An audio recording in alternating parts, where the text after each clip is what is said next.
नमस्कार। आज हम उदयवार क्लासेस में राजस्थान का भूगोल में आगे कंटिन्यू कर रहे हैं, जो कि आज हम चैप्टर 5 रीड करेंगे, जिसमें है प्राकृतिक वनस्पति, वन संसाधन, वन्य जीव एवं जैव विविधता, natural vegetation, forest resources, wild life and biodiversity.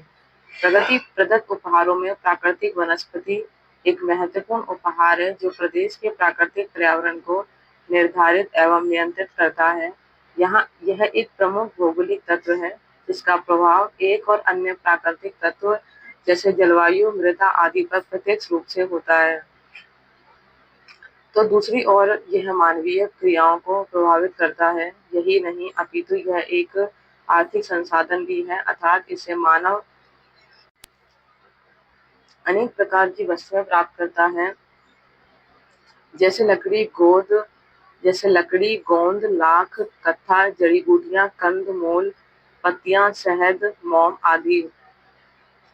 सामान्य रूप से प्राकृतिक वनस्पति से तात्पर्य वनों से लिया जाता है, किंतु इसके अंतर्गत धरातल पर उगने वाले छोटे से छोटे पौधे, घास, कंटीली, झाड़ियां आदि सभी सम्मिलित किए जाते हैं।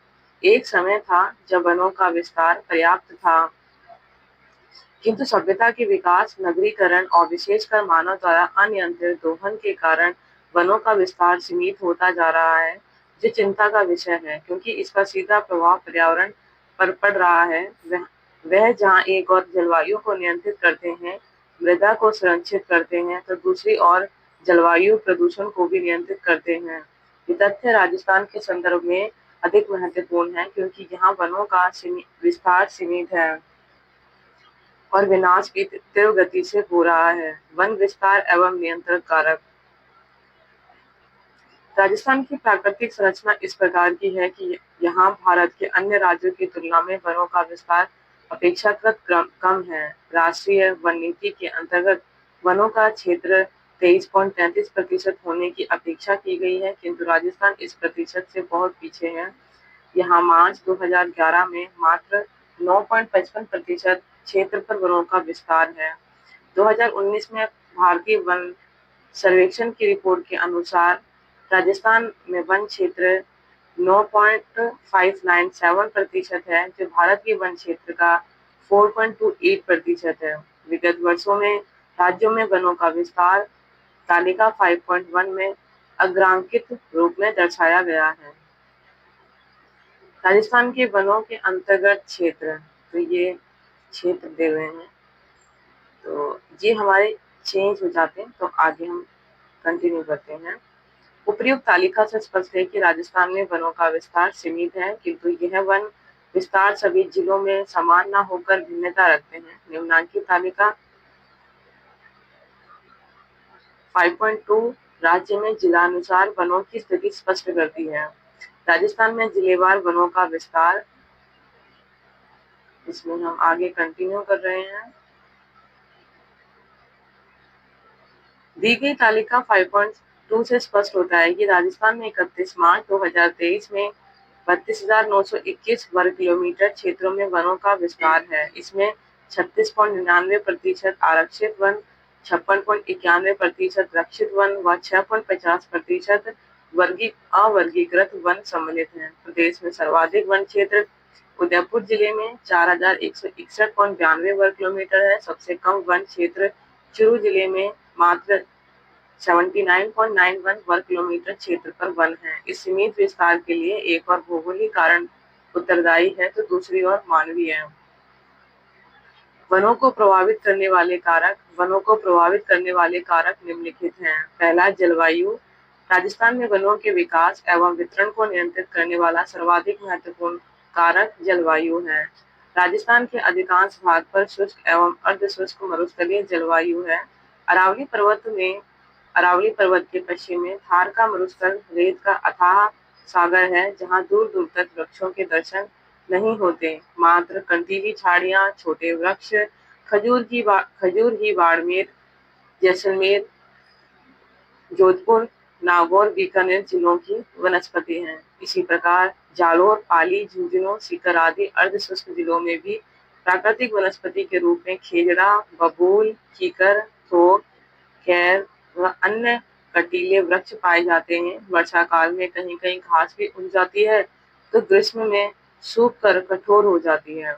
अरावली के पश्चिम में वनस्पति सघन एवं विविधता से युक्त है। सिरोही, उदयपुर, राजसमंद, डूंगरपुर के में वनों का विस्तार अपेक्षाकृत अधिक है। इसी प्रकार झालावाड़, बारां, कोटा, बूंदी के अधिक वर्षा वाले क्षेत्र भी पर्याप्त वनों से युक्त हैं। शेष राजस्थान में अलवर, धौलपुर, सवाई माधोपुर, अजमेर, टोंक, भीलवाड़ा के अनेक क्षेत्रों में सघन एवं शेष में क्षेत्रीय वन है, किंतु इनका विस्तार सीमित है।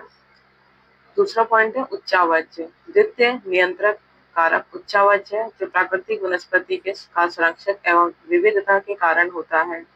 सामान्यतः ऊंचाई के साथ वनस्पति में परिवर्तनशीलता होती है, किंतु राजस्थान की पर्वतमालाएं इतनी ऊंची नहीं है कि उनमें वनस्पति का परिवर्तन दृष्टिगत हो, किंतु आज भी जहां वन बचे हैं वे पर्वतीय क्षेत्र ही हैं। दक्षिणी अरावली के आबू पर्वत के क्षेत्र, उदयपुर, चित्तौड़गढ़, भीलवाड़ा, बांसवाड़ा, कोटा, अलवर के असमतल क्षेत्र आज भी वनों को बचाए हुए हैं। अनेक अभ्यारण्य जैसे दरा, कोटा, रणथंभौर, सवाई माधोपुर, नाहरगढ़, जयपुर, जैसलमेर, उदयपुर, सरिस्का, अलवर, कुंभलगढ़, आबू पर्वत आदि में वन प्राकृतिक में विद्यमान है, यद्यपि इनकी सघनता दिन प्रतिदिन कम होती जा रही है। तीसरा पॉइंट है मानवीय। वास्तव में आधुनिक युग में मानवीय कारक वनों के विनाश के लिए उत्तरदायी है।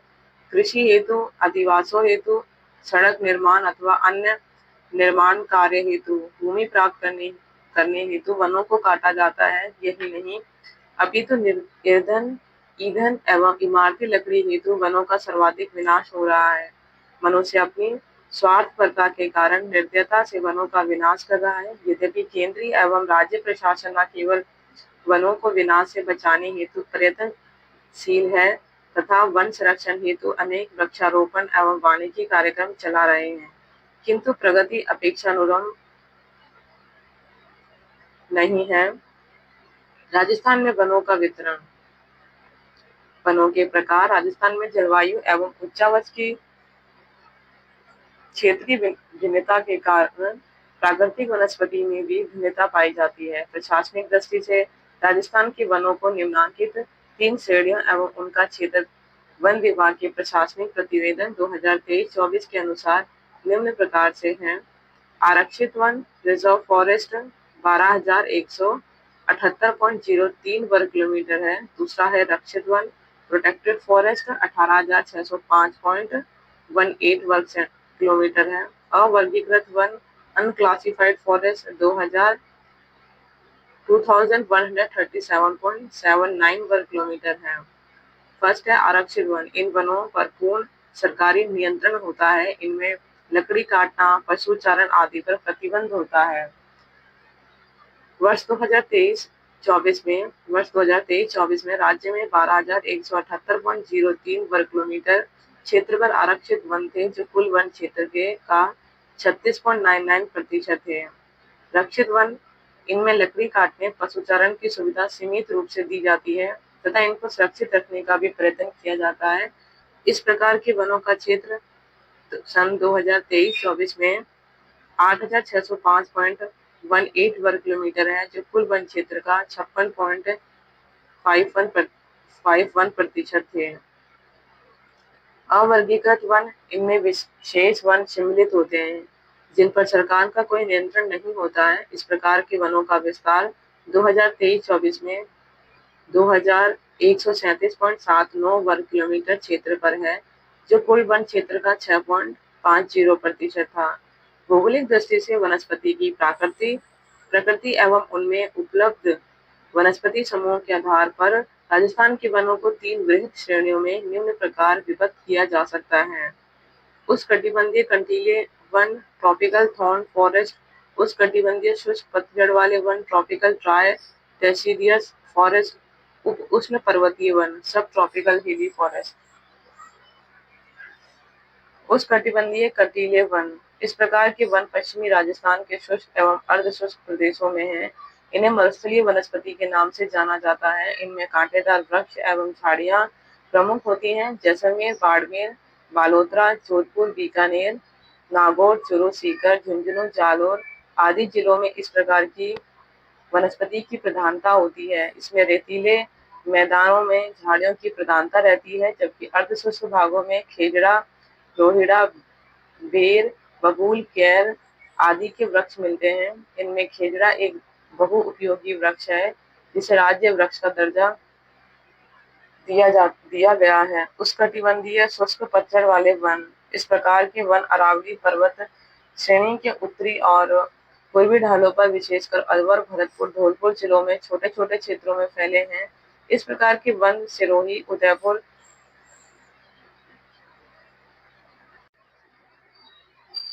इस प्रकार के वन पश्चिमी राजस्थान के शुष्क एवं अर्धशुष्क प्रदेशों में हैं। इन्हें मरुस्थलीय वनस्पति के नाम से जाना जाता है।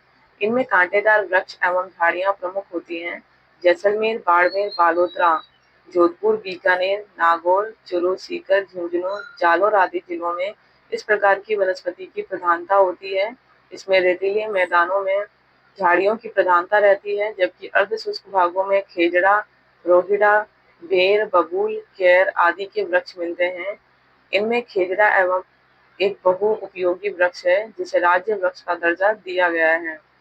दूसरा पॉइंट है उष्णकटिबंधीय शुष्क पतझड़ वाले वन। इस प्रकार के वन अरावली पर्वत श्रेणी के उत्तरी और पूर्वी ढालों पर विशेषकर अलवर, भरतपुर, धौलपुर जिलों में छोटे छोटे क्षेत्रों में फैले हैं।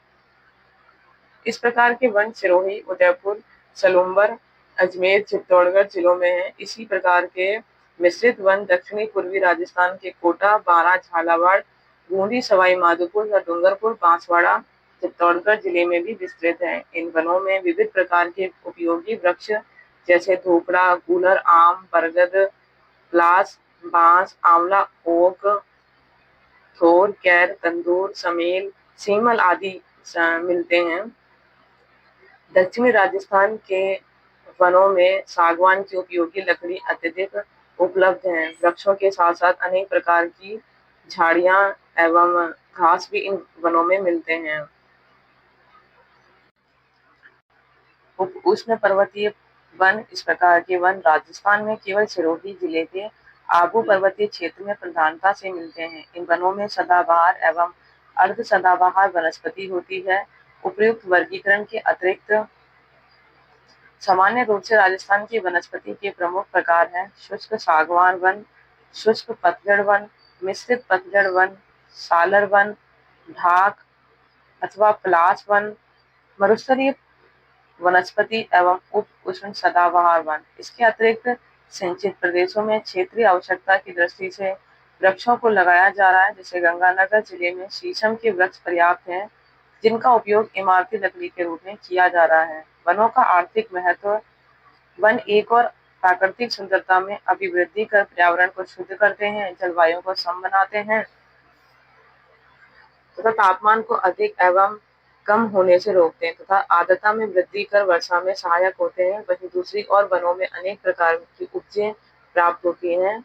वन आर्थिक दृष्टि से महत्वपूर्ण होते हैं। राज्य के वनों से लगभग 45,000 व्यक्ति प्रत्यक्ष एवं अप्रत्यक्ष रूप से रोजगार प्राप्त कर रहे हैं तथा राज्य को लगभग 10 करोड़ रुपए की वार्षिक आय प्राप्त होती है। राज्य के वनों का आर्थिक महत्व उनसे प्राप्त होने वाली विविध उपजों एवं उनके महत्व से लगाया जा सकता है। राजस्थान के वनों से निम्नलिखित कुछ उपजें प्राप्त होती हैं। पहला है इमारती लकड़ी। राजस्थान में सागवान, धोपड़ा, सालर, शीशम, बबूल आदि की लकड़ी का उपयोग फर्नीचर बनाने एवं अन्य उपयोग में किया गया है। राज्य के वनों के लगभग 12% सागवान तथा 6% सालर के वृक्ष हैं, जिनसे लगभग 26 लाख फुट लकड़ी प्रतिवर्ष इमारती उपयोग में ली जाती है। शीशम गंगानगर के क्षेत्र में तथा सागवान बांसवाड़ा, डूंगरपुर, चित्तौड़गढ़, उदयपुर, सलूम्बर जिलों में प्रधानता से मिलता है। इसके अतिरिक्त स्थानीय रूप से अन्य वृक्षों की लकड़ियां का भी उपयोग सीमित रूप से इमारती काम में किया जाता है। वास्तव में वनों का यह उपयोग जहां आय का साधन है, वहीं इसके विनाश का भी कारण है। वर्ष 2022-23 में इमारती लकड़ी से 414.63 लाख की आय हुई। ईंधन हेतु लकड़ी और कोयला। वनों का उपयोग स्थानीय जनता ईंधन के रूप में सदैव से करती रही है। आज भी आज भी जलाने की लकड़ी वनों से प्राप्त होती है। इसका प्रमुख कारण मध्यम, गरीब एवं आदिवासी परिवारों के पास ईंधन का वैकल्पिक स्रोत नहीं होना है। जलाने की लकड़ी में सर्वाधिक उपयोग धोकड़ा का किया जाता है। इसके कोयला भी बनाया जाता है। इससे कोयला भी बनाया जाता है। कैर, कीकर, बबूल, फोना, खेजड़ा आदि वृक्षों के अतिरिक्त जहाँ जिस प्रकार की लकड़ी उपलब्ध है, उनका उपयोग स्थानीय लोग ईंधन हेतु करते हैं। इसमें न केवल सूखी लकड़ी अपितु अनेक बार हरे वृक्षों को भी काट दिया जाता है, जो वनों के लिए हानिकारक होता है। वर्ष 2022-23 में ईंधन हेतु लकड़ी और कोयला से 3,225.76 लाख की आय हुई। तेंदुपत्ता, इसका उपयोग बीड़ी बनाने हेतु किया जाता है। तेंदू के वृक्ष झालावाड़, कोटा, बूंदी, उदयपुर, चित्तौड़गढ़ में बहुतायत से हैं। राज्य सरकार इन पत्तियों का ठेका देती है। बीड़ी बनाने के प्रमुख केंद्र जयपुर, अजमेर, ब्यावर, कोटा, टोंक, भीलवाड़ा, झीलवाड़ा, पाली आदि है।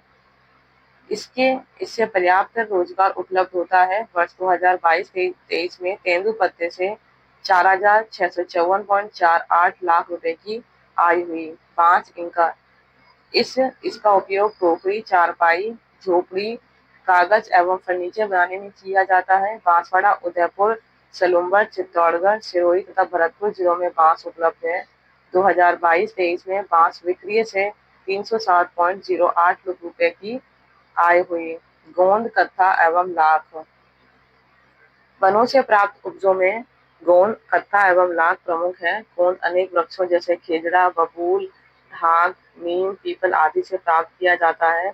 हाल ही में जोधपुर के मरु अनुसंधान केंद्र ने ऐसे वृक्षों की पहचान की है जिससे अधिक मात्रा में गोंद प्राप्त किया जा सकता है। राज्य से गोंद का निर्यात किया जाता है। कत्थे का उत्पादन उदयपुर, सलूम्बर, चित्तौड़गढ़, झालावाड़, बूंदी, भरतपुर और जयपुर जिलों में किया जाता है। राजस्थान प्रतिवर्ष लगभग 350 टन कत्थे का उत्पादन करता है। लाख का उत्पादन राज्य में अधिक नहीं है। घास, खस, महुआ, राज्य में अनेक प्रकार की घास प्राकृतिक रूप से उगती है जिनका उपयोग पशु चारे के अतिरिक्त रस्सी, झाड़ू आदि बनाने के काम में किया जाता है। खस भी एक प्रकार की घास है जो सुगंधित होती है। इसका तेल निकाला जाता है तथा टाटियां बनाई जाती हैं जो कमरों को ठंडा करने के काम आती हैं। ये भरतपुर, सवाई माधोपुर और टोंक जिले में विशेषकर उत्पादित होती है। महुआ डूंगरपुर, बांसवाड़ा, उदयपुर, सलूम्बर, चित्तौड़गढ़ और झालावाड़ जिलों में प्रचुरता से मिलता है। इस प्रकार से प्राप्त फल का उपयोग तेल और शराब बनाने में किया जाता है। दक्षिणी राजस्थान के आदिवासी भी इसका उपयोग अधिक करते हैं। सेवण घास बाड़मेर जिले तथा मरु राष्ट्रीय पार्क के क्षेत्र में मिलती है। औषधीय पौधे, वनों में अनेक प्रकार के औषधीय पौधे हैं जिनका उचित उपयोग आवश्यक है। वर्तमान में इनका सीमित उपयोग हो रहा है। बॉटनिकल सर्वे ऑफ इंडिया के जोधपुर केंद्र ने इस प्रकार के 200 से अधिक पौधों का पता लगाया है जिनका औषधीय उपयोग संभव है। वनों से प्राप्त अन्य पदार्थों में आंवला, कैर, शहद, मोम, बेर, तेंदू तथा अनेक कंदमूल हैं। वास्तव में वनों का उपयोग बहुमुखी है। आवश्यकता है उनके समुचित एवं नियोजित उपयोग की। यदि वनों का वैज्ञानिक रूप से उपयोग किया जाए तो वनों का विनाश भी नहीं होगा और वे मानव को विविध पदार्थ देते रहेंगे। वनों का नैसर्गिक सौंदर्य पर्यटन उद्योग देशी विदेशी पर्यटकों को आकर्षित करता है। राज्य में विकसित अभ्यारण्य इसके उदाहरण है। वास्तव में वन प्राकृतिक संसाधनों में एक मूल्यवान संसाधन है जिनका पर्याप्त आर्थिक महत्व है।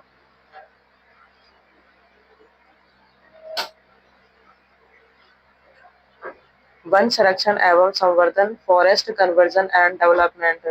राजस्थान में वनों की सीमित उपलब्धता एवं उसके तीव्र गति से हो रहे विनाश के कारण निम्नलिखित रूप में अनेक प्रकार की समस्याओं का जन्म हो रहा है। पहला, पारिस्थितिकी असंतुलन उत्पन्न होना। दूसरा, वायुमंडल में नमी धारण करने की क्षमता में कमी। तीसरा, तापमान में वृद्धि। चौथा, वर्षा में कमी। पांचवा, मृदा अपरदन में वृद्धि। छठा है बाढ़ प्रकोप में वृद्धि। सातवां है भूमि की उर्वरता में कमी। आठवां है वन्य जीव जंतुओं की प्रजातियों को नष्ट होना। नवा है पर्यावरण प्रदूषण में वृद्धि, वनों से प्राप्त आर्थिक पदार्थों का उपलब्ध न होना। उपर्युक्त तथ्यों को दृष्टिगत रखते हुए वन संरक्षण एवं संवर्धन आज की प्राथमिक आवश्यकता है। वन संरक्षण हेतु कतिपय उपाय निम्नलिखित हैं। पहला, नियंत्रित एवं उचित विधि से कटाई, जिससे वनों का विनाश भी न हो और लकड़ी आदि पदार्थ भी प्राप्त होते रहें। इसके अतिरिक्त परिपक्व वृक्षों की कटाई, वृक्षों की शाखाओं की कटाई, एक विशेष क्षेत्र में कटाई के पश्चात पुनः वृद्धि हेतु छोड़ना, कटाई एवं नवीन वनों के विकास में आनुपातिक स्वरूप आदि उपाय इस दिशा में लाभकारी होंगे। दूसरा पॉइंट है वनों का आग से बचाव। तीसरा है कृषि एवं आवासों हेतु वनों के विनाश पर रोक। नेक्स्ट, बांधों से वनों के जलमग्न होने से बचाव। नेक्स्ट, वन रक्षण के समुचित उपाय। नेक्स्ट, वनों का पर्यटन स्थलों के रूप में विकास। नेक्स्ट, पुनः वन लगाना अर्थात वृक्षारोपण। नेक्स्ट, वन नीति एवं कानूनों को लागू करना। राजस्थान सरकार वनों के वृक्ष एवं संरक्षण की दिशा में सचेत है तथा निरंतर प्रयासरत है। राज्य सरकार ने पंचवर्षीय योजनाओं में वनों के संरक्षण एवं विकास पर पर्याप्त धन दिया है, जिनका संक्षिप्त विवरण निम्न प्रकार है। योजना में वन संरक्षण एवं वन विकास वर्ष 1953-54 में प्रथम पंचवर्षीय योजना से ही वनों के विकास हेतु ध्यान दिया गया। इस योजना काल में राज्य में वन अनुसंधान, वन संबंधी शिक्षा, वन सीमाओं का निर्धारण, बंदोबस्त कार्य, चारागाहों की सीमाबंदी के साथ साथ सड़कों के दोनों ओर वृक्षारोपण कार्यक्रम, पौधशालाओं का विकास किया गया। वन विहारों में अलवर में सरिस्का, भरतपुर में घना, कोटा में दरा, उदयपुर में जयसमंद, सवाईमाधोपुर में रणथंभौर आदि विकसित किए गए तथा जोधपुर में केंद्र सरकार ने अनुसंधान केंद्र की स्थापना की। द्वितीय पंचवर्षीय योजना में राज्य सरकार ने वन नीति की घोषणा की, जिसके प्रमुख बिंदु निम्नलिखित हैं। वन उपजों से स्थानीय मांग की पूर्ति, वनों पर आधारित उद्योगों को कच्चा माल उपलब्ध कराना, मृदा अपरदन रोकना, वन क्षेत्र में वृद्धि करना, वन लगाकर सीमांत भूमियों का उपयोग करना, चारागाहों का विकास। इसके अंतर्गत मरुस्थल विस्तार को रोकने एवं चंबल बनास क्षेत्र में भूमि कटाव को रोकने हेतु वनों के विस्तार पर भी ध्यान दिया गया। इस काल में लगभग 4530 वर्ग किलोमीटर क्षेत्र में वृक्षारोपण किया गया। तृतीय पंचवर्षीय योजना काल में पूर्व में प्रारंभ किए कार्यों को गति देने के साथ सघन वृक्षारोपण कार्यक्रमों पर बल दिया गया। अनेक पौधशालाएं विकसित की गईं और लगभग 24 करोड़ रुपए वन संबंधी योजनाओं पर खर्च किए गए। चतुर्थ पंचवर्षीय योजना में नए क्षेत्र में वन लगाने, पुराने वनों का विकास करने, पौधशालाओं का विकास तथा वन कर्मियों के प्रशिक्षण का विशेष ध्यान दिया गया। पांचवी पंचवर्षीय योजना में वनों के विकास हेतु 1470 लाख रुपए का प्रावधान किया गया, जिसके अंतर्गत सामाजिक, वानिकी, नहरों एवं सड़कों के किनारे वृक्षारोपण, अविकसित वनों को विकसित करना, बंजर भूमि पर वृक्षारोपण एवं पर्यावरण संरक्षण हेतु वन विकास आदि कार्यक्रमों पर जोर दिया गया। छठी पंचवर्षीय योजना में पर्वतीय क्षेत्रों में वृक्षारोपण, शैक्षणिक प्रतिष्ठानों में वृक्षारोपण तथा वन अनुसंधानों पर विशेष बल दिया गया तथा राज्य में पौधशालाओं की संख्या 600 तक पहुंच गई। सातवीं पंचवर्षीय योजना में वृक्षारोपण कार्यक्रमों को सर्वाधिक महत्व दिया गया। इसमें सामाजिक, वानिकी और कृषि वानिकी जैसे कार्यक्रमों पर विशेष बल दिया गया, जिनके अंतर्गत वनों के विकास एवं संरक्षण का उत्तरदायित्व ग्रामवासियों एवं कृषकों को देने का प्रावधान है, जिसके बदले उन्हें उनसे प्राप्त होने वाले लाभ को देने की व्यवस्था है। गैर सरकारी संस्थाओं को भी वानिकी कार्यक्रम में भागीदार बनाया गया। इसी क्रम में आठवीं पंचवर्षीय योजना में वन विकास हेतु चेतना जागृत करने के अनेक उपाय किए गए। सघन वृक्षारोपण, अरावली को हरा बनाना, मरुस्थलीय प्रदेशों में विशेष प्रकार के वृक्षों को लगाना, चारागाहों का विकास, वन विकास हेतु संस्थाओं और व्यक्तियों का प्रोत्साहित करना जैसे कार्यक्रम चलाए गए तथा वनों के विनाश को रोकने के लिए कदम उठाए गए। वर्तमान में राज्य सरकार के वन विभाग के अतिरिक्त भूमि संरक्षण विभाग, कमांड क्षेत्र विकास, मरुस्थलीय विकास कार्यक्रम, सूखा संभावित क्षेत्र कार्यक्रम, जवाहर रोजगार योजना आदि के अंतर्गत भी वनों के विकास का कार्य किया जा रहा है। इंदिरा गांधी नहर परियोजना क्षेत्र में जापानी सहयोग से एक वृक्षारोपण परियोजना संचालित की जा रही है। एक अन्य योजना के अंतर्गत अरावली पर्वत श्रेणियों को हरित करने का कार्य किया जा रहा है। यद्यपि प्रशासन वन विकास एवं संरक्षण हेतु पर्याप्त व्यय कर रहा है, नीति निर्धारण भी कर रहा है, किंतु इनके वास्तविक परिणाम नहीं आ रहे हैं, क्योंकि स्वार्थी तत्वों के कारण वनों की कटाई तीव्रता से हो रही है और वृक्षारोपण वास्तविक नहीं हो रहा। इस दिशा में समुचित पर्यटन आवश्यक है, तभी राज्य के वनों एवं पर्यावरण की रक्षा संभव होगी। नवी पंचवर्षीय योजना में विकास के विभिन्न कार्यक्रमों में 673 करोड़ रुपए खर्च किए गए। इस योजना के अंतर्गत ग्रामीण क्षेत्र के 1700 वन संरक्षण समितियों का गठन किया गया है। 10वीं योजना में भी वन विकास पर पर्याप्त ध्यान दिया गया। वर्ष 2006-07 में वानिकी और एवं वन्य जीवन हेतु 912 करोड़ रुपए का प्रावधान किया गया तथा 864 करोड़ रुपए खर्च किए गए। वन विकास हेतु राज्य में अनेक वृक्षारोपण कार्यक्रम चलाए जा रहे हैं। 20 सूत्री कार्यक्रम में भी वृक्षारोपण को महत्व दिया जा रहा है। 2010-2011 में 252.64 लाख वृक्ष पर इस कार्यक्रम के अंतर्गत रोपित किए गए। इसके अतिरिक्त अन्य वन विकास हेतु किए गए नवीन प्रमुख कार्य निम्नलिखित हैं। साझा वन प्रबंध सुदृढ़ीकरण हेतु 1024 नवीन ग्रामीण वन सुरक्षा प्रबंध समितियां तथा 715 स्वयं सहायता समूह गठित।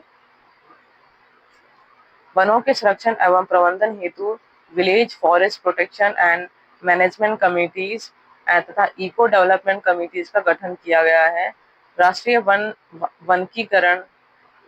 वनीकरण योजना के अंतर्गत 22 वन विकास अभिकरणों पाली, धौलपुर, झुंझुनू, भरतपुर, सिरोही, श्री गंगानगर, सवाई माधोपुर, जालोर, भीलवाड़ा, जोधपुर, नागौर, अजमेर, टोंक, चित्तौड़गढ़, चुरू, छतरगढ़, राजसमंद, बाड़मेर, दौसा एवं अलवर का गठन किया गया। विभाग के स्तर पर नाहरगढ़ जैविक उद्यान विकसित किया गया। राज्य में प्रकृति पर्यटन को बढ़ावा देने हेतु बागीदारों क्षेत्र एवं उदयपुर को इको टूरिज्म साइट के रूप में विकसित किया गया। राज्य सरकार के हरित राजस्थान नाम से सघन वृक्षारोपण कार्यक्रम प्रारंभ किया गया है। राजस्थान वानिकी एवं जैव विविधता संरक्षण सोसाइटी द्वारा जायका जापान इंटरनेशनल कोऑपरेशन एजेंसी के सहयोग से वृक्षारोपण, वन्यजीव संरक्षण एवं जैव विविधता संरक्षण के कार्यों का साझा वन उपलब्ध कराया जाएगा। राजस्थान वन नीति 2023 में वन क्षेत्र की वृद्धि, वन संरक्षण, वन्यजीव संरक्षण, सामुदायिक वन प्रबंधन आदि का लक्ष्य रखा गया है। दिसंबर 2023 तक राज्य में 4 जैविक उद्यान स्थापित किए गए हैं। यह है नाहरगढ़ जयपुर, माचिया जयपुर, सज्जनगढ़ उदयपुर और अभेड़ा कोटा।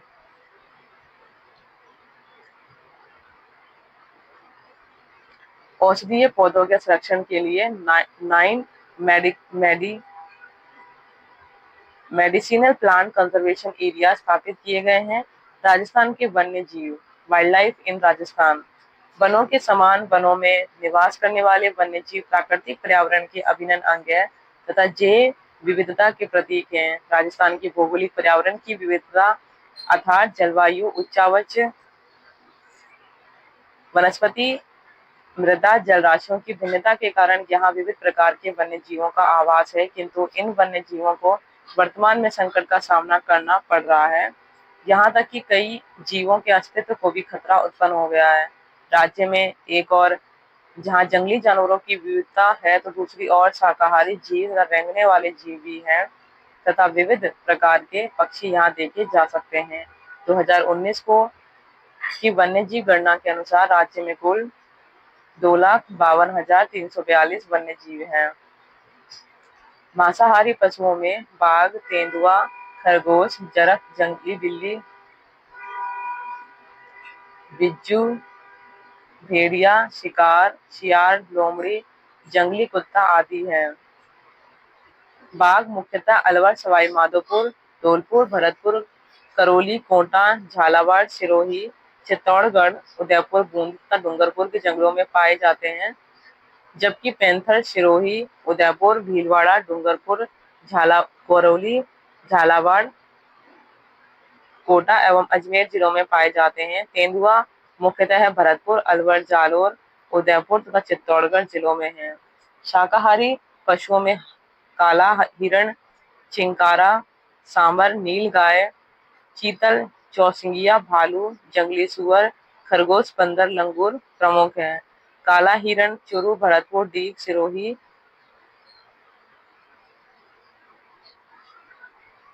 जयपुर, बाड़मेर, बालोतरा, अजमेर, कोटा में, चिंकारा भरतपुर, सवाई माधोपुर, जालोर, सिरोही, जयपुर, जोधपुर में, सांबर भरतपुर, अलवर, सवाई माधोपुर, उदयपुर, चित्तौड़गढ़, कोटा, झालावाड़, जयपुर, बाड़मेर, बालोतरा, अजमेर, ब्यावर, डूंगरपुर व बांसवाड़ा में।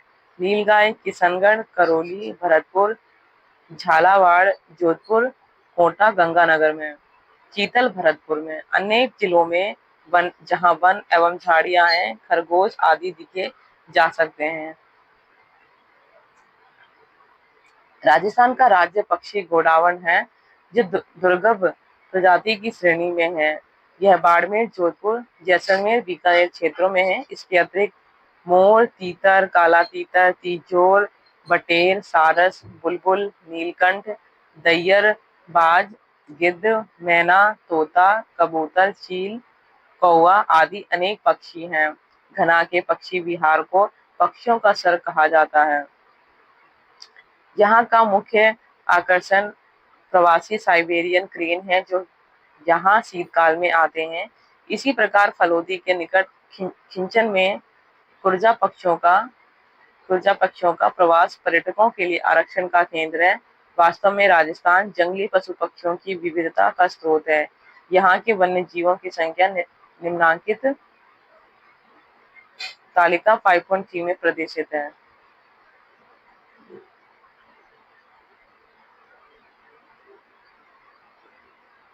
राज्य में वनों की संख्या में वृद्धि हुई है। 1973 में राज्य में कुल बाघों की संख्या माफी चाहूंगी राज्य में बाघों की संख्या में वृद्धि हुई है। 1973 में राज्य में कुल बाघों की संख्या 14 से 18 थी, जो 2014 में 40 से 45 हो गई तथा 2016 में इनकी संख्या 60 से अधिक है। 2018 की बाघ गणना के अनुसार राजस्थान में वनों की संख्या 69 तथा 2022 में 88 हो गई। वन्य जीव संरक्षण। वन्य जीवों की निरंतर कमी विश्वव्यापी समस्या है। भारत में भी यह समस्या दिन प्रतिदिन विकट होती जा रही है। राजस्थान राज्य में भी वन्य जीवों की संख्या में कमी हो रही है तथा अनेक प्रजातियों के विलुप्त होने का संकट है। वन्य जीवों की कमी होने के प्रमुख कारण निम्नलिखित हैं। वनों के विस्तार में निरंतर कमी अर्थात वनोन्मूलन। दूसरा, जलवायु परिवर्तन। तीसरा, वन भूमि का आवासीय, कृषि अथवा उद्योगों आदि में उपयोग से वन्य जीव आवास में कमी। चौथा, कतिपय बांधों के अपलावन क्षेत्र में वन्य जीवों की हानि। पांचवा, पर्यावरण अवक्रषण। छठा है वन्य जीवों का अनधिकृत शिकार। सातवां है निरंतर अकाल से जल स्रोतों के सूखने के कारण अकाल मृत्यु। निसंदेह वन्य जीवों का संरक्षण आज की महती आवश्यकता है। केंद्र एवं राज्य सरकार इसके प्रति सचेत हैं। राजस्थान में 1951 में वन्य जीव एवं पक्षी संरक्षण की इस दिशा में पहला प्रभावशाली कदम था। सन 1972 में भारतीय वन्य जीव संरक्षण एक्ट तथा 1986 में पर्यावरण संरक्षण एक्ट द्वारा वन्य जीवों की रक्षा हेतु कानून बनाए गए हैं, जो पर्याप्त प्रभावशाली हैं। अनेक स्वयं सेवी एवं सामाजिक संस्थाएं भी इसी दशा में अच्छा कार्य कर रही हैं। बिश्नोई समाज के लोग वन्य जीवों की रक्षा हेतु प्रतिबद्ध हैं। यही नहीं अपितु वन्य जीवों के संरक्षण हेतु नेशनल पार्क, टाइगर प्रोजेक्ट, अभ्यारण्य एवं सुरक्षित क्षेत्र बनाए गए हैं।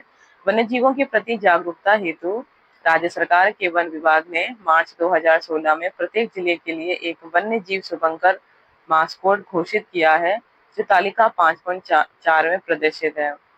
अलवर राजस्थान के जिलों हेतु निर्धारित वन्य जीव शुभंकर।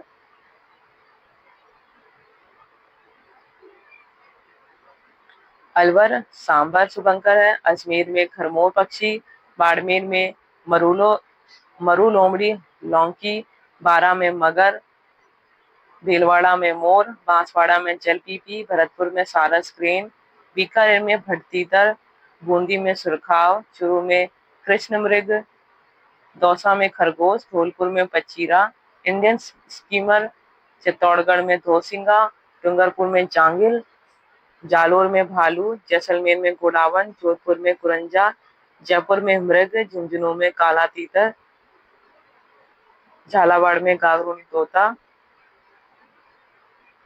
हनुमानगढ़ में छोटा किलकिला, करौली में घड़ियाल, कोटा में उदबिलाव, नागौर राजहंस, पाली में तेंदुआ, प्रतापगढ़ उड़न गिलहरी, राजसमंद भेड़िया, सवाई माधोपुर में बाघ, गंगानगर चिंकारा, सीकर शाहीन, सिरोही जंगली मुर्गी, टोंक हंस, उदयपुर कब्र बिज्जू।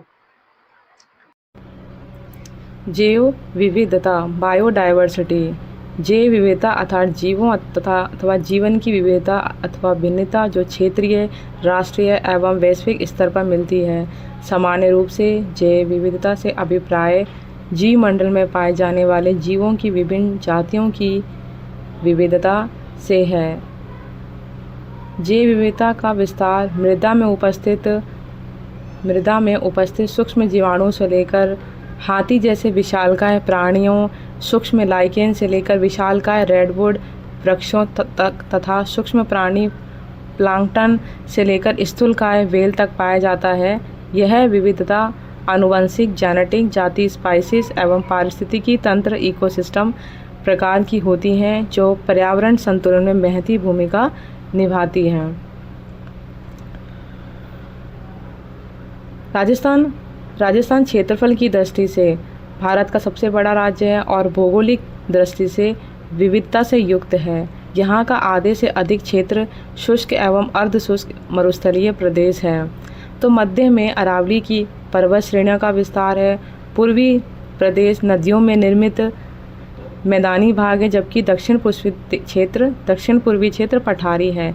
इसके अतिरिक्त भी प्रत्येक प्राकृतिक प्रदेश में स्थानीय स्तर की भिन्नताएं हैं, जो यहाँ की जैव विविधता को जन्म देती है। राज्य की प्राकृतिक विशिष्टताओं ने यहाँ के पेड़ पौधों एवं जीव जंतुओं को एक अनूठापन दिया है तथा ये राजस्थान को जैव विविधता की दृष्टि से एक समृद्ध प्रांत बनाते हैं। राजस्थान में लगभग 2500 प्रजातियों के पेड़ पौधे हैं, 450 प्रजातियों के पक्षी हैं, 50 प्रजातियों के स्तनपायी हैं, 20 प्रकार के सरीसृप हैं, 14 प्रजातियों के उभयचर पाए जाते हैं। इसके अलावा सैकड़ों प्रकार के कीट पतंगे, तितलियां, सूक्ष्म जीव एवं पादप पाए जाते हैं। जैव विविधता के अध्ययन की दृष्टि से राज्य को 4 विशिष्ट जैव विविधता क्षेत्रों में विभक्त किया जा सकता है, जो निम्नलिखित है।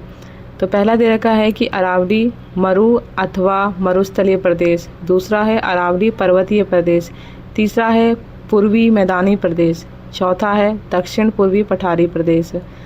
तो अब हम टॉपिक पढ़ रहे हैं इसके अंदर। पहला मरु अथवा मरुस्थलीय प्रदेश। राजस्थान का संपूर्ण पश्चिमी तथा उत्तरी क्षेत्र मरुस्थलीय अथवा अर्ध मरुस्थलीय प्रदेश है। यहाँ की विशेषता न्यून वर्षा और उच्च तापमान तथा शुष्कता से है, जो यहाँ की जैव विविधता से परिलक्षित होती है। यहाँ के पेड़ पौधों में कांटेदार वृक्ष, कंटीली झाड़ियाँ, घास तथा ऐसे जीवों की बहुलता है जिन्हें कम पानी की आवश्यकता होती है तथा जो स्वच्छंद विचरण कर सकें। इस प्रकार इस क्षेत्र में 22 प्रकार के स्तनपायी पाए जाते हैं, जिनमें चिंकारा, काला हिरण, मरुबिल्ली, लोमड़ी, भेड़िया, खरगोश, नेवला आदि प्रमुख हैं। चिंकारा हमारा राज्य पशु है। पक्षी वर्ग में लगभग 120 प्रजातियां यहाँ पाई जाती हैं, जिन्हें गोंडावण, ग्रेट इंडियन बस्टर्ड प्रमुख है, जो वर्तमान में संकटापन्न है तथा जिसे राज्य पक्षी का दर्जा है। इसके अतिरिक्त यहाँ मोर, तीतर, स्पेन गौरैया, डोमोजल क्रेन, कुर्जा आदि वृक्ष पाए जाते हैं। लगभग 20 सरीसृप की प्रजातियां भी यहाँ मिलती हैं, जिनमें पाटा, गोहो, सैंडफिश आदि प्रमुख हैं। इस क्षेत्र में जैव विविधता संरक्षण हेतु राष्ट्रीय मरु उद्यान जैसलमेर, बाड़मेर जिलों में है तथा ताल छापर अभ्यारण्य चुरू जिले में है। इसके अतिरिक्त 18 स्थलों पर आखेट निषिद्ध क्षेत्र हैं। अरावली पर्वतीय प्रदेश, तो हम सेकंड पॉइंट पढ़ रहे हैं अरावली पर्वतीय प्रदेश, जिसमें दे रखा है कि राज्य के मध्य में दक्षिण पश्चिम से उत्तर पूर्व की ओर फैली अरावली पर्वत श्रृंखला न केवल एक विशिष्ट भू रूप है अपितु जैव विविधता की दृष्टि से समृद्ध तथा विशिष्ट प्रदेश है। इसके दक्षिणी भाग में आज भी वनों का पर्याप्त विस्तार है, जहां सागवान के जंगल और अन्य सदाबहार वृक्ष बहुतायत से मिलते हैं। इस क्षेत्र में धोक, कैर, चुड़ैल, सालर, आम, महुआ, बांस आदि प्रजातियों के वृक्ष तथा बघेरा, रीछ, जरख, चौसिंगा, काला हिरण, चीतल, सांबर, जंगली सुअर, भेड़िया, उड़न, गिलहरी, लोमड़ी आदि वन्य जीव पाए जाते हैं। इन जीवों के संरक्षण के लिए इस क्षेत्र में कुंभलगढ़, जयसमंद तथा माउंट आबू अभ्यारण्य है। अरावली के मध्य एवं उत्तरी पूर्वी भाग अर्थात सवाई माधोपुर, अजमेर, अलवर, सीकर जिलों में पतझड़ वाले वन तथा अनेक प्रकार के वन्य जीव पाए जाते हैं, जिनमें बाघ प्रमुख है, जो हमारा राष्ट्रीय उद्यान है। प्रसिद्ध रणथंभौर राष्ट्रीय उद्यान, सरिस्का अभ्यारण्य, केला देवी अभ्यारण्य इसी क्षेत्र में स्थित है। पूर्वी मैदानी प्रदेश, यह क्षेत्र तीसरा पॉइंट है पूर्वी मैदानी प्रदेश। यह क्षेत्र अरावली पर्वत के पूर्वी भाग में स्थित है तथा गंगा यमुना के मैदान का भाग है। इस क्षेत्र में राजस्थान के भरतपुर, धौलपुर जिले आते हैं। इस क्षेत्र में तालाब, पोखर, बंधे, नहरें आदि जल स्रोत बड़ी संख्या में हैं, जिस कारण यहाँ पक्षियों व प्रवासी पक्षियों की विविधता का अधिक है। केवला देव राष्ट्रीय उद्यान इसी क्षेत्र में स्थित है, जहां लगभग 370 प्रकार के पक्षी, 130 प्रकार के पौधा पाए जाते हैं। इतनी समृद्ध जैव विविधता के कारण ही इस राष्ट्रीय उद्यान को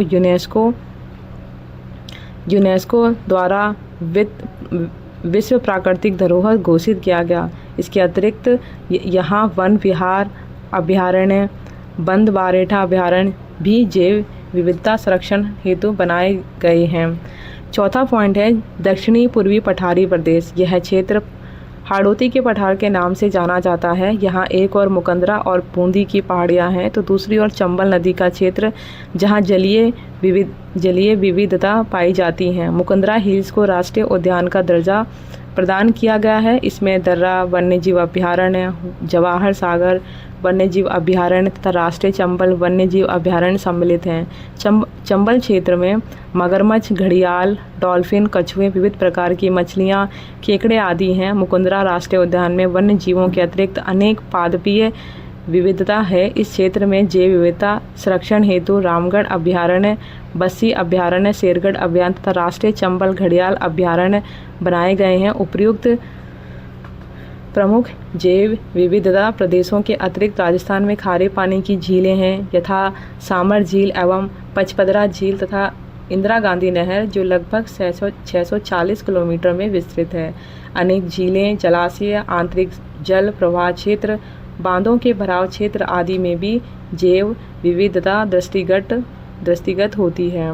वास्तव में जैव विविधता प्रकृति का अनुपम उपहार है, जो पृथ्वी पर जीवन को बनाए रखने में महत्वपूर्ण भूमिका निभाती है। अतः ये आवश्यक है कि इसका उचित संरक्षण किया जाए।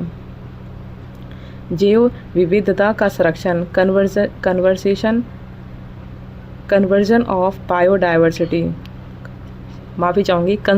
Of biodiversity.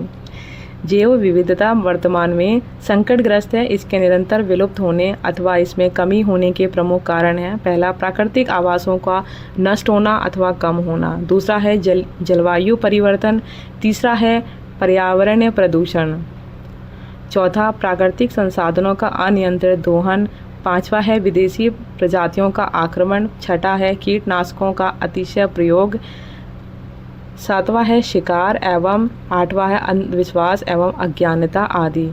जैव विविधता संरक्षण के प्रति असंपूर्ण विश्व सचेत है और अंतर्राष्ट्रीय एवं राष्ट्रीय स्तर पर अनेक पर्यटन किए जा रहे हैं। इसके लिए भारत समेत अनेक देशों ने कठोर नियम कानून बनाए रखे हैं तथा अनेक सुरक्षात्मक प्रयत्न किए जा रहे हैं, किंतु सफलता अपेक्षानुरूप नहीं है।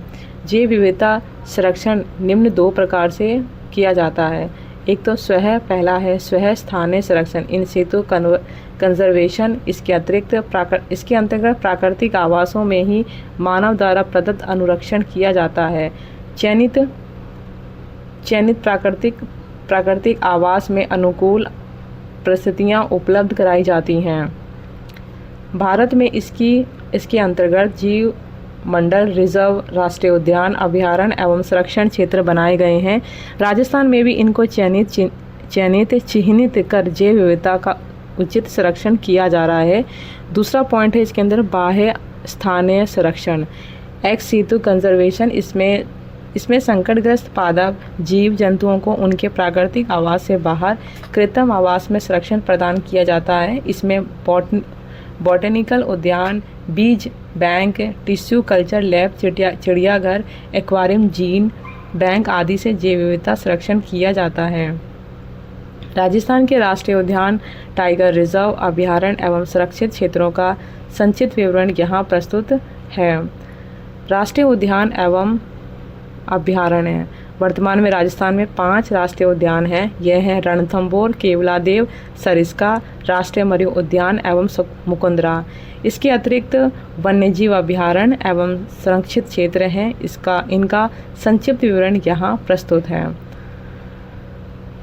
पहला पॉइंट है रणथंभौर राष्ट्रीय उद्यान। सवाई माधोपुर के पास रणथंभौर के चारों तरफ के क्षेत्र में फैला ये राष्ट्रीय उद्यान बाघ संरक्षण स्थल है। यह उद्यान 282 वर्ग किलोमीटर में फैला हुआ है। भारतीय बाघ, बघेरे तथा रीछों को घूमते हुए यह आसानी से देखा जा सकता है। सांभर, चीतल, नीलगाय, मगरमच्छ, अनेक प्रकार के पक्षी यहाँ का अतिरिक्त आकर्षण है। ठंडे मौसम में यहाँ पर्यटन का अच्छा समय माना जाता है। वैसे वर्षा के मौसम में भी बहुत सुहाना लगता है। केवलादेव राष्ट्रीय उद्यान सेकंड पॉइंट है। ये एशिया में पक्षियों का सबसे बड़ा प्रजनन क्षेत्र है जो भरतपुर शहर में है। इसका क्षेत्रफल 28.73 वर्ग किलोमीटर है, जिसमें 11 वर्ग किलोमीटर में झील है। इनमें 113 प्रजातियों के विदेशी प्रवासी पक्षी तथा 392 प्रजातियों के भारतीय स्थानीय पक्षियों को हर वर्ष देखा जा सकता है। अंतर्राष्ट्रीय पक्षी सफ़ेद सारस, साइबेरियन क्रेन यहाँ सर्दी के महीने में निवास करते हैं। हंस, शुक, सारिका, चकवा, चकवी, लोह, सारस, कोयल, धनेश तथा राष्ट्रीय पक्षी मोर यहाँ आसानी से देखे जा सकते हैं। जोड़ों में यहाँ भ्रमण करना अधिक उपयुक्त माना जाता है। थर्ड पॉइंट है मुकुंदरा हिल्स अभयारण्य राष्ट्रीय उद्यान। केंद्र सरकार ने मुकुंदरा हिल्स सर्रा में एक राष्ट्रीय बाघ अभयारण्य की सैद्धांतिक मंजूरी मार्च 2011 में प्रदान की है। ये कोटा एवं चित्तौड़गढ़ जिले में लगभग 200.54 वर्ग किलोमीटर के क्षेत्र में विस्तृत है। यहाँ प्रमुख रूप से चीते, बाघ, सुअर तथा अन्य जंगली जीव एवं विभिन्न प्रकार के पक्षी हैं। मुकुंदरा की पहाड़ियों में स्थित यह सघन वन से युक्त है। चौथा पॉइंट है राष्ट्रीय मरु उद्यान जैसलमेर। वर्ष 1981 में जैसलमेर में राष्ट्रीय मरु उद्यान नेशनल डेजर्ट पार्क की स्थापना की गई। इसके बाद इसके अंदर इसका प्रमुख उद्देश्य इस क्षेत्र की प्राकृतिक वनस्पति एवं करोड़ों वर्षों से भूमि के गर्भ में दबे जीवाश्मों को संरक्षण प्रदान करना है। अतः इसे जीवाश्म उद्यान फॉसिल पार्क भी कहा जाता है। इसका विस्तार लगभग 3162 वर्ग किलोमीटर क्षेत्र में है, जो जैसलमेर, बाड़मेर जिलों में विस्तृत है। जीवाश्म एवं वनस्पति संरक्षण के अतिरिक्त यहाँ चिंकारा, चौसिंगा, काला हिरण एवं गोडावण को भी संरक्षण प्रदान किया जाता है। 5वां पॉइंट इसके अंदर दे रखा है सरिस्का वन्यजीव अभयारण्य टाइगर प्रोजेक्ट सरिस्का।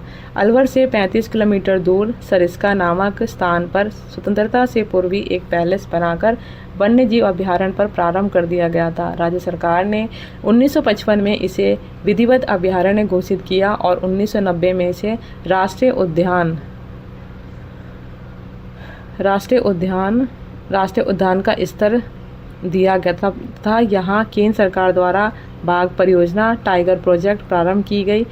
इस वन विहार में शेर, बगेरा, सांभर, चीतल, नीलगाय, जंगली सुअर, काला खरगोश, लंगूर के अतिरिक्त अनेक प्रकार के पक्षी भी निवास करते हैं। सरिस्का में बाघों की संख्या नगण्य है हो जाने से अब यहाँ रणथंभौर राष्ट्रीय उद्यान से बाघ स्थानांतरित किए जा रहे हैं और इसका क्षेत्रफल 278.8 वर्ग किलोमीटर में है। अब हम पॉइंट पढ़ रहे हैं। 4th पॉइंट है नाहरगढ़ अभयारण्य। ये राजस्थान जिले के ऐतिहासिक दुर्ग आमेर, नाहरगढ़ व जयगढ़ के चारों तरफ फैला हुआ है, जिसको 1982 में अभयारण्य बनाया गया था। यह 50 किलोमीटर के वन क्षेत्र में फैला हुआ है। इस अभयारण्य के बनने के बाद वर्ष भर पानी की उपलब्धता व घने जंगलों के कारण बाघ अब पुनः इस क्षेत्र में रहने लगे हैं। इसके अतिरिक्त अन्य वन्य प्राणी इसमें प्रमुखतः लंगूर, सेही व पाटागो आदि यहाँ दिखाई देते हैं। फिर है 7वां पॉइंट है जमुआ रामगढ़। जयपुर जिले के प्रसिद्ध शिकारगाह रामगढ़ को भी 1982 में अभयारण्य घोषित किया गया था। यह 360 किलोमीटर के वन क्षेत्र में फैला हुआ है। कभी कभी सरिस्का वन्यजीव अभयारण्य के बाघ यहाँ तक आ जाते हैं। साधारण रूप में यहाँ बगेरा, जरक, जंगली सुअर, जंगली बिल्ली, भेड़िया, नीलगाय व सांभर आदि वन्य जीव मिलते हैं। फिर है 8वां पॉइंट है ताल छापर कृष्ण मृग अभयारण्य। राज्य के उत्तरी जिले चूरू में स्थित है। चूरू जिले के सुजानगढ़ कस्बे से 12 किलोमीटर दूर बीकानेर जयपुर राजमार्ग पर स्थित है। यह 820 हेक्टेयर क्षेत्र में फैला है। यहाँ केवल काले हिरण ही मिलते हैं, जिनको 500 पशुओं तक के झुंड में देखा जा सकता है। अब यहाँ लिखा है कि जयसमंद अभयारण्य। जयसमंद अभयारण्य राज्य के दक्षिणी क्षेत्र का सबसे मनोरम अभयारण्य है, जो कि उदयपुर से 50 किलोमीटर दूरी पर जयसमंद झील के किनारे पहाड़ियों के बीच बसा हुआ है। यहाँ रीछ, जंगली सुअर, तेंदुआ, नीलगाय आदि पशु के अतिरिक्त तीतर सहित अनेक पक्षियों का शरण स्थल है। 10वां पॉइंट यहाँ पर है सीता माता वन्य जीव अभयारण्य। प्रतापगढ़ जिले में स्थित यह वन्य जीव अभयारण्य राजस्थान के दक्षिणी भाग में महत्व रखता है। यहाँ पर सभी प्रकार के वन्य पशुओं तथा पक्षियों का संरक्षण देने का प्रावधान है। बस्सी अभयारण्य। यह अभयारण्य चित्तौड़गढ़ में यह अभयारण्य चित्तौड़गढ़ से 25 किलोमीटर दूर है तथा 153 वर्ग किलोमीटर क्षेत्र में फैला हुआ है। अरावली एवं विंध्याचल पर्वतमालाओं के मिलन स्थल पर स्थित वन्य प्राणियों की सुरक्षा के लिए सन 1988 में इसे अभयारण्य घोषित किया गया। यहाँ का विशेष आकर्षण है चौसिंगा, सैंड ग्राउज, बगेरा व जंगली बिल्ली नामक जीवों और मगरमच्छ देखना।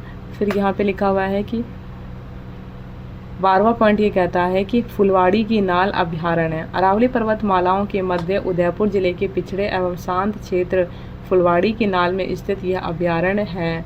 इसका क्षेत्र 511 वर्ग किलोमीटर है। यह एक बहुत सघन वन में क्षेत्र है स्थित है। इसमें बाघ, बगेरा, सांभर और चीतल जीवों के साथ साथ अनेक प्रजातियों के पक्षी भी देखे जा सकते हैं। 13वां पॉइंट है भैंसरोडगढ़ अभयारण्य। यह 229 वर्ग किलोमीटर में फैला है और इस अभयारण्य को 1983 में घोषित किया गया। चित्तौड़गढ़ जिले के पर्वतीय क्षेत्र भैंसरोडगढ़ के निकट इसमें निवास करने वाले वन्य जीवों की सुरक्षा के उद्देश्य से इसे बनाया गया था। उस समय से यहाँ वन्य जीवों की संख्या लगातार बढ़ रही है। सैकड़ों प्रकार के पक्षियों के अतिरिक्त बगेरा, लक्कड़बग्गा, नीलगाय, जंगली सुअर, चीतल, चिंकारा, गीदड़ व लोमड़ी आदि वन्य जीव मिलते हैं। सज्जनगढ़ अभयारण्य। अरावली पर्वत श्रृंखला के सघन वन क्षेत्र में उदयपुर के प्राचीन आखेट स्थल को 1987 में यह नाम दिया गया था। साधारण रूप में इसमें शेर, कृष्णमृग, नीलगाय, सांभर, चीतल, लंगूर, जंगली सुअर व चिंकारा वन्यजीव देखे जा सकते हैं। यह 5.19 वर्ग किलोमीटर में फैला हुआ है। जवाहर सागर वन्य विहार। यह वन विहार राज्य के कोटा जिले में कोटा शहर से 30 किलोमीटर दूरी पर स्थित है। यहाँ मगरमच्छ, हिरण, खरगोश व अनेक प्रकार के पक्षी मिलते हैं। यह हर मौसम में दर्शनीय स्थल है। 14th पॉइंट है शेरगढ़ अभयारण्य। 12 जिले का शेरगढ़ वन सर्वाधिक बाघों के लिए विख्यात है। सन 1983 में इसका शेरगढ़ अभयारण्य का नाम देकर संरक्षित नाम देकर संरक्षित किया गया और यह मात्र 99 वर्ग किलोमीटर के क्षेत्र में फैला हुआ है। जिसमें वन तथा वन्य जीवों को सुरक्षा प्रदान की जाती है। आजकल बाघ तो जंगल में से लुप्त हो गए हैं, परंतु आज भी बगेरा, रीछ, लकड़बग्गा, चीतल, सांबर तथा अजगर जीव यहाँ देखे जा सकते हैं। फिर है यहाँ पर 17वां पॉइंट है यहाँ पर टोडगढ़ अरावली पर्वत, टोडगढ़ अरावली अभ्यारण्य। अब हम पढ़ रहे हैं यहाँ पे जो पॉइंट था, माफ़ी चाहूँगी, ये है ना शेरगढ़ अभ्यारण्य का जो था वो 16 पॉइंट था, ये हम 17 पढ़ रहे हैं, टोडगढ़ रावली अभ्यारण्य। तो हमने 17 पे हैं। यह अभ्यारण्य राज्य के 3 जिलों राजसमंद, पाली तथा अजमेर जिलों के सीमांत क्षेत्र में फैला हुआ है, जिसका क्षेत्रफल 512 वर्ग किलोमीटर है। सन 1983 में राजस्थान के ऐतिहासिक स्थल टोडगढ़ के अभ्यारण्य घोषित किया गया था। इसमें बघेरा, जरख, रीछ, गीदड़, बंदर तथा नीलगाय आदि वन्यजीव निवास करते हैं। राष्ट्रीय चंबल अभ्यारण्य, यह अभ्यारण्य 280 वर्ग किलोमीटर के जल क्षेत्र में फैला हुआ है। चंबल नदी के उस स्थान पर स्थित है जहां राजस्थान, मध्य प्रदेश और उत्तर प्रदेश की सीमाएं मिलती हैं। दक्षिणी पूर्वी राजस्थान में चंबल नदी पर राणा प्रताप सागर से जमा नदी के जल बहाव तक इसका फैलाव है। इस पानी में मगरमच्छ तथा घड़ियाल प्रकृति की गोद में अपना जीवन यापन एवं वंश समृद्धि करते हैं। इसके उद्देश्य घड़ियालों की प्रजाति को सुरक्षित करना तथा उनकी संख्या में वृद्धि करना है।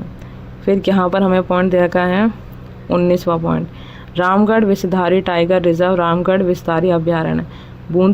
बूंदी से यह अभ्यारण्य 15 किलोमीटर दूर है। यह अभ्यारण्य 307 वर्ग किलोमीटर के बीच फैला हुआ है। बहुत पुराने समय से इस स्थान को बाघ बगेरों का घर माना जाता है। बाघ बगेरों के अलावा इसमें जरख, रीछ, गीदड़, नीलगाय, चीतल, चिंकारा, जंगली बिल्ली, भेड़िया, लोमड़ी, नेवला तथा जंगली सुअर आदि जीव देखे जा सकते हैं। 17 मई 2022 को रामगढ़ को इस बाघ संरक्षित टाइगर रिजर्व क्षेत्र घोषित किया गया।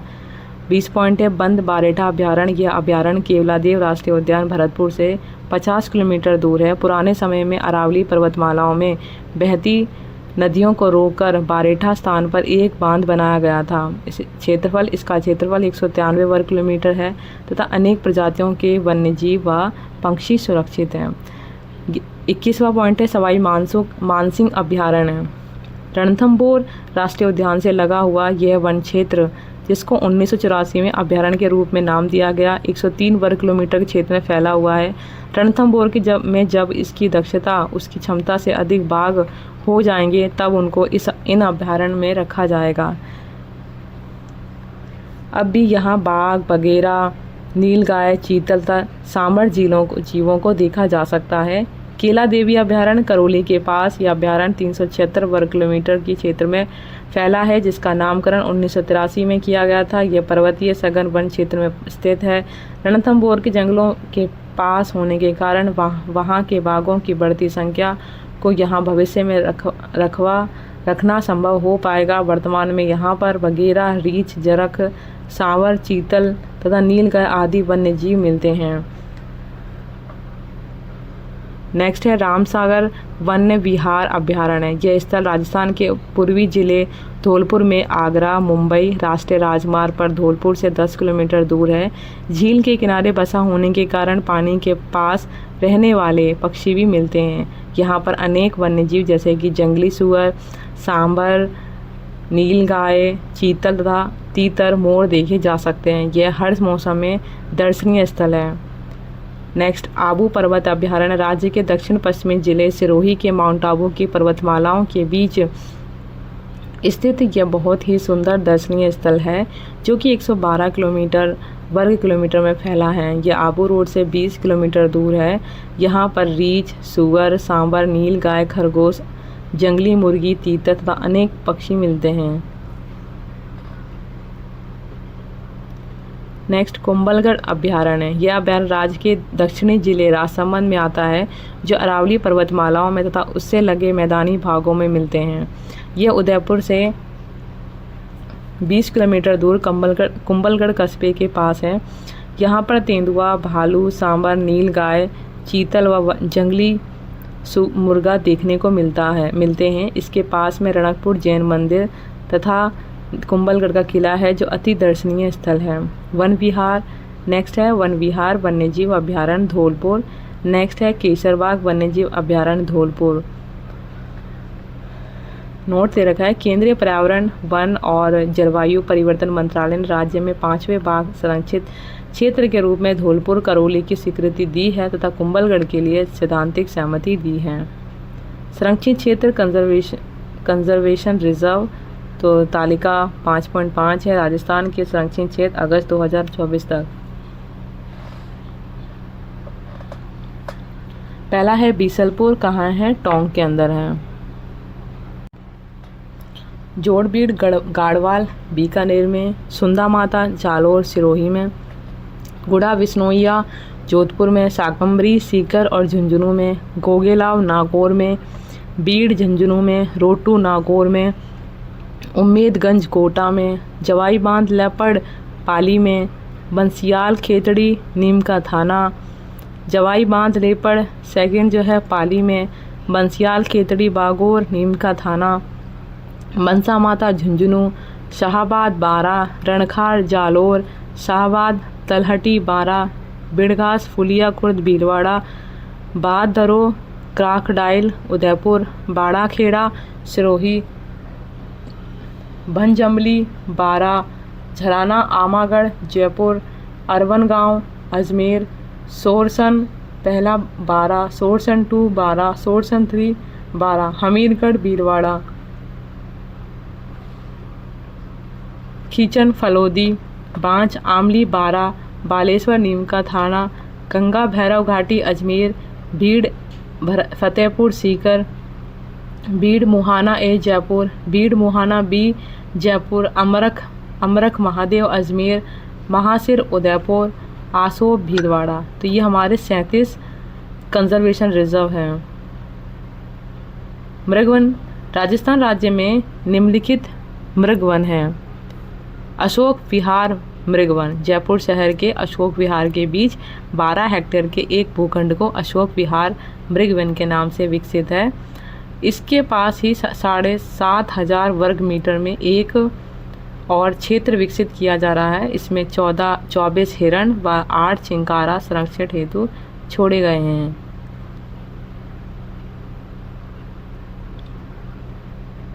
माचिया सफारी पार्क, नेक्स्ट है माचिया सफारी पार्क जोधपुर के कायलाना झील के पास। यह 1985 में शुरू किया गया था। इसका क्षेत्रफल 600 हेक्टेयर के लगभग है। इसमें भेड़िया, लंगोर, सेही, मरू बिल्ली, नीलगाय, काला हिरण, चिंकारा नामक वन्य जीव तथा अनेक पक्षी देखे जा सकते हैं। तीसरा है चित्तौड़गढ़ मृगवन, चित्तौड़गढ़। प्रसिद्ध चित्तौड़गढ़ दुर्ग के दक्षिणी भाग पर इस मृगवन को 1969 में स्थापित किया गया था, जिसमें नीलगाय, चीतल, चिंकारा एवं काला हिरण आदि वन्यजीव रखे जाते हैं।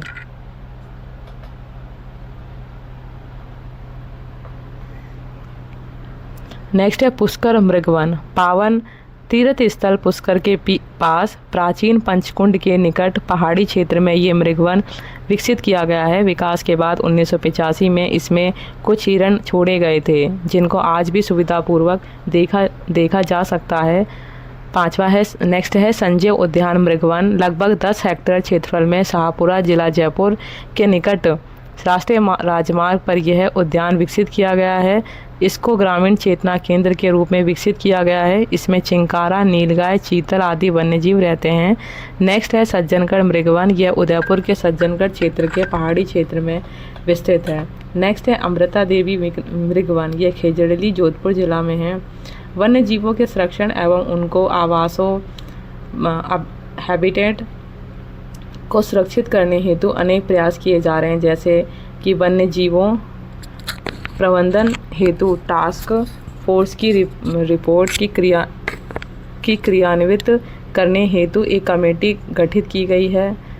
संपूर्ण प्रदेश में वन्यजीवों का आकलन भारतीय वन्यजीव संस्था देहरादून से कराया गया है। काले हिरण हेतु प्रसिद्ध तालछापर अभयारण्य के समग्र विकास हेतु एक योजना तैयार कर हैबिटेट सुधार हेतु कार्य किया जा रहा है। रणथंभौर एवं सरिस्का बाघ परियोजना क्षेत्रों में रेड अलर्ट घोषित कर उनकी सीमाओं को सील कर सुरक्षा गार्ड लगाए जा रहे हैं, जिससे यहां अनाधिकृत शिकार रोका जा सके। बाघ संरक्षण की दिशा में एक विशेष कदम टाइगर कॉरिडोर बनाना है। इस योजना के बाद रणथंभौर अभयारण्य के टाइगर गांधी सागर अभयारण्य तक विचरण कर सकेंगे। टाइगर कॉरिडोर के अंतर्गत रणथंभौर के बाघ सवाई मानसिंह अभयारण्य होते हुए बूंदी के कंवालजी रामगढ़ अभयारण्य, धनेश्वर, जवाहर सागर, दर्रा अभयारण्य पहुंचेंगे। यहां से मध्य प्रदेश के जंगलों तक जा सकेंगे। राज्य में ग्रासलैंड पारिस्थितिकीय एवं जीन पूल संरक्षण हेतु प्रोजेक्ट बस्टर्ड प्रारंभ करने की योजना है। राज्य के 10 मरुस्थलीय जिलों एवं 5 गैर मरुस्थलीय जिलों तथा 7 वन्यजीव संरक्षित क्षेत्रों में जीका की सहायता से Rajasthan forestry and biodiversity project वर्ष 2011 से 2019 की अवधि में संचालित की गई है। इसमें वृक्षारोपण, जैव विविधता संरक्षण तथा भू जल संरक्षण के साथ आजीविका संवर्धन के कार्य भी कराए जाएंगे। जोधपुर के गोड़ा बिश्नोई यान गांव में काले हिरणों को संरक्षण देने के लिए सुरक्षित क्षेत्र विकसित किए जाने का निर्णय राज्य सरकार ने किया है। जैव विविधता संरक्षण हेतु राजस्थान में जैविक उद्यान बायोलॉजिकल पार्क की स्थापना की गई है। ये है उदयपुर में सज्जनगढ़ पहला, दूसरा है जयपुर में नाहरगढ़, तीसरा है जोधपुर में माचिया, चौथा है कोटा में अभेड़ा। बीकानेर में बीचवाल में भी जैविक उद्यान प्रस्तावित है। स्थानीय जैव विविधता को सुरक्षित करने तथा शहरी लोगों को जंगल से अवगत कराने हेतु केंद्र के सहयोग से राज्य सरकार नगर वन उद्यान अर्बन फॉरेस्ट योजना लागू करने जा रही है। इस योजना के अंतर्गत जयपुर के मुहाना, अजमेर के तथा चूरू के रतनगढ़ नगरीय क्षेत्रों में यह वन्य उद्यान विकसित किए जाएंगे। उपर्युक्त विवरण से स्पष्ट होता है कि वन्यजीवों के संरक्षण के प्रति सरकार सचेत है, किंतु सरकारी प्रयत्नों के साथ जन सहयोग अति आवश्यक है। अतः प्रत्येक व्यक्ति को ये दायित्व स्वीकार करना चाहिए कि वे वनों एवं जीवों की रक्षा करें। सरकार और जनता के सहयोग से ही वास्तविक रूप में वन्यजीव संरक्षण संभव है। Thank you. आज हम ये क्लास यहीं कंप्लीट करते हैं।